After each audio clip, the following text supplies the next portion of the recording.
السلام علیکم ورحمۃ اللہ وبرکاتہ، سامعین و ناظرین، نظیم برطانیہ کے ہارٹ مڈ لینڈ کے اندر ہم موجود ہیں۔ ہمارے ساتھ بڑی جانی پہچانی شخصیت، پولیٹیکل، سوشل اور بزنس کے اندر جو ہے ان کا بہت بڑا نام ہے، محمد سعید مغل ایم بی صاحب، جو کہ مختلف جو ہے وہ پلیٹ فارم پر آپ ان کو دیکھتے رہتے ہیں۔ تو ان سے ہم بات کرتے ہیں کہ موجودہ جو پاکستان کے حالات و واقعات ہیں اور جو ایک رجیم چینج کا معاملہ جو ہے وہ پیش آیا ہے، تو اس پر یہ as a politicians, senior politicians کے کیا سوچتے ہیں، کیا کیسے دیکھتے ہیں، اس حوالے سے ہم جاننا چاہیں گے۔ مغل صاحب، پہلے تو میں بڑا شکر گزار ہوں آپ کا وقت دینے کا۔ تھوڑا سا بتائیے گا کہ یہ جو سینیریو ہے پاکستان کے اندر، جو ایک سیاسی بحران پیدا ہوا اور پھر جو ابھی معاملہ چل رہے ہیں، بڑے تذبذب کا شکار ہے پوری قوم، اور پوری انٹرنیشنل ورلڈ کے اندر بھی جو ہے بہت سے تحفظات ہیں، تشویش کی لہر جو ہے وہ دوڑی ہوئی ہے۔ تو آپ اس کو کس نظر سے دیکھتے ہیں، کیا سمجھتے ہیں؟ بسم اللہ الرحمن الرحیم۔ سب سے پہلے تو میں طاہر صاحب آپ کا شکریہ ادا کرتا ہوں کہ آپ نے ٹائم نکالا اور میرا جو ہے یہ ویو لینے کے لیے یہاں آئے ہیں۔ سب سے پہلی بات یہ ہے کہ پاکستان آج 75 ہی رونے کو ہیں۔ آج تک کسی نہ کسی بحران سے مکمل طور پر نکل نہیں سکا۔ موجودہ بحران بھی ماضی کی اگر ماضی کو دیکھا جائے تو انہی کی ایک کڑی ہے، چونکہ پاکستان میں آج تک نہ تو جمہوریت وہاں پر مکمل قائم ہو سکی ہے، نہ ہی وہاں صدارتی نظام وہاں پر کامیاب ہوا ہے، اور نہ ہی ڈکٹیٹرشپ نے اپنی جو ہے وہاں حکومتیں جو ہیں نہ ان کی مضبوط ہوئی ہیں۔ حالیہ جو بحران ہوا، میں یہ سمجھتا ہوں کہ اگر ہم پیچھے چلے جائیں، 4 اپریل 77 کو بھی جناب ذوالفقار علی بھٹو شہید، جو بین الاقوامی لیڈر تھا، اس کے خلاف بھی فوراً جو ہے ایک سازش کے تحت اس کو راستے سے ہٹایا گیا، اور اس کا قصور صرف یہ تھا کہ وہ عموماً یہ کہتے تھے کہ مسلم ممالک کا اتحاد ہونا چاہیے، اور انہوں نے مسلم ممالک کو لاہور گٹھا کیا، اور وہاں بھی انہیں یہ ریئلائز کرایا کہ ہماری بڑی طاقت ہے، اگر ہم سب اکٹھے ہو کر چلیں تو ہم یہاں کسی بھی فارن جو سامراج ہیں ان کا مقابلہ ڈٹ کر سکتے ہیں۔ لیکن اس کے بعد انہوں نے اسے عبرت ناک، ایک میں کہوں گا کہ سزائے موت نہیں بلکہ ایسا شہید کیا کہ جوڈیشری بہت عرصہ بعد بھی عموماً پاکستان میں اور بیرون ملک میں یہ بات چلتی رہی کہ یہ ایک جوڈیشری مرڈر ہے۔ اسی کے ساتھ میں یہ بھی جوڑوں گا کہ آج بھی میں یہ سمجھتا ہوں کہ عمران خان جو وزیر اعظم پاکستان کے تھے، وہ بھی جو ہے غلامی کو بالکل نہیں پسند کرتا تھا اور کرپٹ بھی نہیں تھا۔ گو جو بھی تھا وہ محب وطن تھا، اور اس نے بھی جو ہے نا یہ مسلم ممالک کی جو ہے کانفرنس منعقد کی، وہاں ان کو ریئلائز کرایا کہ جب تک ہم مسلم اکٹھے نہیں ہوں گے ہمیں کامیابی نہیں مل سکتی۔ تو اس سلسلہ میں اسے فارن سے اسی دن سے جو ہے وہ یہ دھمکیاں آنی شروع ہو گئی کہ یہ جو آپ نے اسلام اور مسلمانوں کی بات کی ہے، اس کا جو ہے خمیازہ بھگتنا پڑے گا۔ لیکن یہ ڈٹا رہا اس بات پر کہ میں اپنے ملک میں رہ کر ہر بحران کا مقابلہ کروں گا، لیکن کسی دوسرے ممالک کے سامنے غلامی کی زندگی جو ہے یا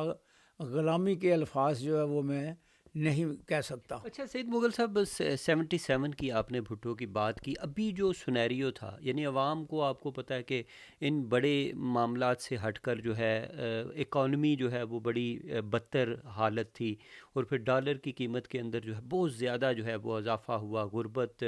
عام بندے کی زندگی کے اندر جو ہے بہت سے اثرات تھے، اور لوگ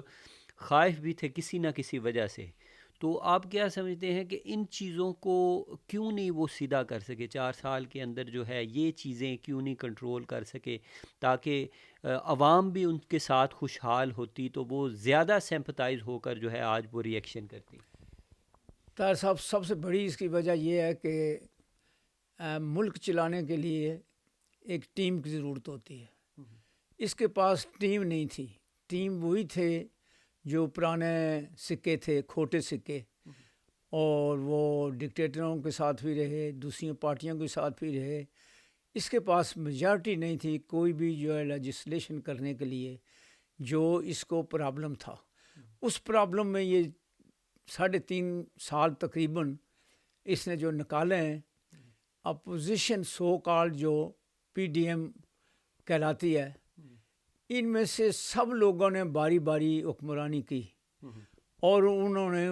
ان کے دوران ملک قرضوں میں جو ہے دبا ہوا تھا۔ جب یہ آیا اس وقت بھی قرضہ جو ہے اربوں روپے کے قرضے تھے، تو اس پرابلم میں یہ تھا۔ اور اگر یہ لوگ ملک سے پیسہ جو بیرون ملک منتقل کرتے رہے ہیں، وہ ان میں سے کوئی تھوڑا سا بھی واپس آ جاتا تو معاشیت حالت بہتر ہو سکتی تھی۔ وہ کام نہیں ہو سکا، اور نہ اس کو انہوں نے کرنے دیا۔ بلکہ میں یہاں تک کہوں گا کہ اپوزیشن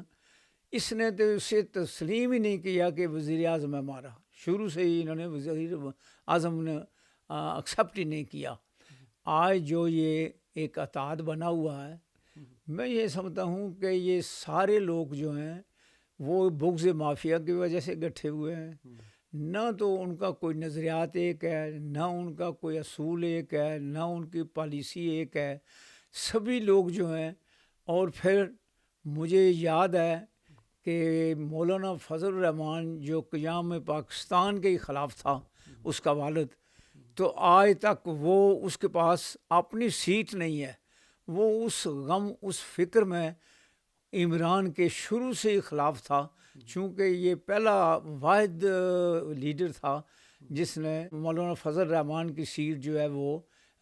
اسے ڈی سیٹ کیا۔ اچھا مغل صاحب، ایک چیز کی مجھے سمجھ نہیں آ رہی، آپ نے اس پہ تھوڑی سی مجھے آپ کا فیڈ بیک چاہیے ہوگا، کہ ایک طرف اسے یہودیوں کا ایجنٹ، امریکن ایجنٹ کہا جاتا رہا، یہ ترا امتیاز ہے ہماری قوم کا، ہر ایک پہ جو ہے ایجنٹی کا، غداری کا، کوئی نہ کوئی کفر کا فتویٰ لگا دیتے ہیں۔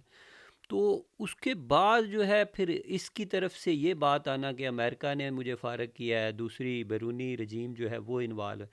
تو یہ دونوں چیزیں آپ نہیں سمجھتے کنٹراڈکٹ ہیں؟ یہ کنٹراڈکٹ ہے، لیکن میں یہ سمجھتا ہوں کہ اگر یہ ایجنٹ ہوتا یہودیوں کا یا امریکہ کا ایجنٹ ہوتا، تو وہ اس کو ہٹانے میں پوری اپوزیشن کو انہوں نے ساتھ ملایا۔ اس کے علاوہ 90% میڈیا جو ہے وہ بھی اس کے مخالف تھا۔ اس کے علاوہ جو قابل احترام عدالتیں تھیں، سپریم کورٹ 12-1 بجے تک، 75 ایئر میں کوئی ایسی مثال نہیں ملتی کہ اتنی لمبی کارروائی کر کے اسی دن انہوں نے سارا کام جو ہے تمام کیا۔ یہ اسی لیے تھا کہ امریکہ کی پیچھے سپورٹ تھی، اور اس نے جو لیٹر بتایا، میں سمجھتا ہوں کہ آج ہمارے ISI کے جو نمائندہ، اس نے بھی یہ کنفرم کر دیا دبے لفظوں سے اپنی پریس کانفرنس میں کہ وہ لیٹر جو ہے جعلی نہیں ہے، وہ لیٹر ہے۔ گو اس نے دیکھا نہیں ہے، لیکن اس نے یہ کنفرم کر دیا کہ جعلی نہیں تھا، لیٹر تھا۔ اس کے سارے اس اپوزیشن نے ایک ملک کے ساتھ اتنا بڑا فراڈ اور اتنا بڑا دھوکہ کیا۔ میں یہ سمجھتا ہوں کہ 77 سے لے کر بھٹو شہید کو جب انہوں نے شہید کیا، آج دن تک ملک سنبھل نہیں سکا۔ آج دوسری غلطی جو انہوں نے کی ہے، یہ منتخب حکومت کو ایک الیکشن کے ذریعے نہیں بلکہ فوراً سازش کے ذریعے ختم کرنا، اس کا خمیازہ میرے خیال میں قوم کو جو ہے تیار ہو جانا چاہیے، وہ بھگتے گی۔ اگر انہوں نے فوراً الیکشن نہ کروایا، اگر فوراً الیکشن کروا دیتے ہیں، عوام جس کو منتخب کرتی ہے، میرے خیال میں وہ پاکستان کے لیے بہتر ہے۔ آج ہی وزیر اعظم نہ وہ الیکٹ ہوا، نہ عوام نے اسے الیکشن میں کامیاب کیا ہے، ایک سازش کے ساتھ وزیر اعظم بنا، 10-12 آدمی اس کے پورے خاندان کے آدمی وہاں پر جو ہے وزارت عظمیٰ کے کمرے میں وہاں آج نظر آ رہے ہیں، ٹی وی پر نظر آتے تھے۔ یہ 4-5 سال رہا ہے، کوئی سے اس کا رشتہ دار جو ہے وہ وزارت عظمیٰ کے نہ کمرے میں گیا، نہ وہاں پر انہوں نے وزٹ کیا، نہ وہاں ہجوم کھڑا کیا۔ میں یہ سمجھتا ہوں کہ یہ ایک قسم کی قیامت کی نشانیوں میں سے ایک نشانی ہے کہ وزیر اعظم شہباز شریف، جس کے خلاف کئی مقدمات وہاں موجود ہیں، کورٹوں میں موجود ہیں، اور اس پر فرد جرم جو ہے عائد ہوتی تھی 11 اپریل کو، وہ بھی نہیں ہوئی، وہ دبی گئی، اور بیٹا جو ہے جو وزیر اعلیٰ، میں یہ سمجھتا ہوں یہ قوم کے ساتھ بڑا مذاق ہے، اس بلکہ توہین ہے قوم کی جو انہوں نے یہ حرکت کی ہے، اس کا خمیازہ بھی انہیں بھگتنا پڑے گا۔ سعید مغل صاحب، اختتامی کوشچن پوچھوں گا کہ اتنا وقت گزر گیا، یہ چیزیں ہمیں بار بار رپیٹ ہو رہی ہیں، کوئی قانون سازی پارلیمنٹ کے اندر آ کے پاور حاصل کرنے کے باوجود پاور کوریڈور کے اندر بھی کوئی قانون سازی نہیں ہو سکی، کوئی ان ویک جو پوائنٹ تھے ہمارے یا یہ جو لوپ ہول تھے ان کو بند نہیں کیا گیا، اس پر جو ہے کوئی نظر ثانی نہیں کی گئی، تو پھر یہ کون ذمہ دار ہے اس کا؟ اس کا ذمہ دار تو سابقہ وزیر اعظم جو ہے وہی ہے، لیکن میں یہ سمجھتا ہوں کہ قانون سازی ہو ہی نہیں سکتی تھی، چونکہ اس کے ہاتھ بندھے ہوئے تھے، اس کی میجارٹی نہیں تھی، سارے لوگ جو ہے وہ آگے پیچھے سے پورے کیے ہوئے تھے، اور وہ لوگ جو ہیں مفاد پرست ہیں۔ پچھلے 30-40 سال کو اگر سامنے دیکھا جائے، ہر پارٹی میں جہاں مفاد ہوتا تھا یا ان کا اپنا مفاد جہاں وابستہ ہوتا تھا، یہ ادھر جو ہے جمپ کر دیتے تھے۔ آج بھی آپ دیکھتے ہیں کہ یہ عدم اعتماد اگر ہوئی ہے تو اس کے اپنے آدمی جو ہیں، چونکہ انہیں کھانے پینے کے کچھ ابھی نہیں مل رہا تھا، تو انہوں نے اس کی وجہ سے جو ہے نا اس کے مخالفت کی اور عدم اعتماد کا ساتھ دیا، اپوزیشن کا ساتھ دیا۔ گو انہیں وہاں سے بھی ملے گا نہیں ہے، لیکن ان کی ایک جو عادت ہے انہوں نے وہ پوری کی ہے، اس لیے وہ جو قانون سازی ہے وہ ہو نہیں سکتی تھی۔ وہ چاہتا تھا کہ سسٹم کو چینج کروں، لیکن یہ جو پرانے کاک قسم کے نہیں، لیکن مغل صاحب دیکھیں، اس میں بھی ان کی سب سے بڑی مسٹیک یہ کہ انہوں نے وننگ ہورسز کو جو ہے پریارٹی دی الیکشن کے اندر۔ 22 سال کی تپسیا تھی، پیچھے بیک گراؤنڈ تھا، 26 سال مکمل ہو گئے ہیں، تو اپنے مخلص کارکنوں کو اگنور کر کے جب آپ اس طرح کی حکومت بنائیں گے تو کس طرح آپ جو ہے پاور حاصل کر لیں گے؟ اس سلسلے پہ بھی طاہر صاحب میں سمجھتا ہوں کہ اس کے جو مشیر، جو اس کے وزیر، جو اس کے ترجمان تھے، انہوں نے اس کا بیڑا غرق کیا۔ اس کو اس پر جو ہے نا وہ سوچنا چاہیے تھا اور ان چیزوں کے اصلاحات کرنی چاہیے تھی، جو اس نے نہیں کی تو اس کا خمیازہ ابھی بھگت رہا۔ بہت شکریہ، آپ نے سعید مغل صاحب کے جو ہے احساسات و خیالات اور جذبات سنے، جو بھی سنیریو ہے اس پر جو ہے انہوں نے ایک انڈیپینڈنٹ جو ہے آزادانہ جو ہے تجزیہ پیش کیا ہے۔ آپ ہمیں اپنے فیڈ بیک سے ضرور آگاہ کیجیے گا۔ ایک نئے پروگرام، نئے عزم کے ساتھ دوبارہ آپ کی خدمت میں حاضر ہوں گا۔ اللہ نگہبان۔